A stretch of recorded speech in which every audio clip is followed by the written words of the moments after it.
ভিডিওটি লাস্ট পর্যন্ত দেখুন, ভালো লাগবে।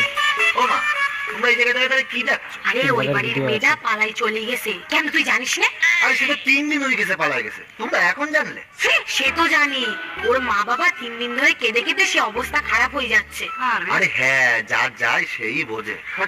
ওর মা বাবা ছোট থেকে বড় করেছে, একবার ওর মা বাবার কথা ভাবলো না। দেখো কান, ও বাদ দাও তো এইসব কথা। আর কইলি তোরা বলছি তুই যেন এইসব কাজ করতে আসনে, যাতে আমাদের মান সম্মান নষ্ট হয়। হ্যাঁ তুই ঠিক বলেছিস। শোন কহিলি, তোর যদি কোনো ছেলে পছন্দ হয় তাহলে তুই আমার এসে বলবি, আমি সেই ছেলের সাথে তোর বিয়ে দেবো। আরে হ্যাঁ, ওই ছেলের সাথেই বিয়ে দেবো, সে গরিব বড় লোক যাই হোক না কেন। अभी मजा आएगा ना भिड़ो।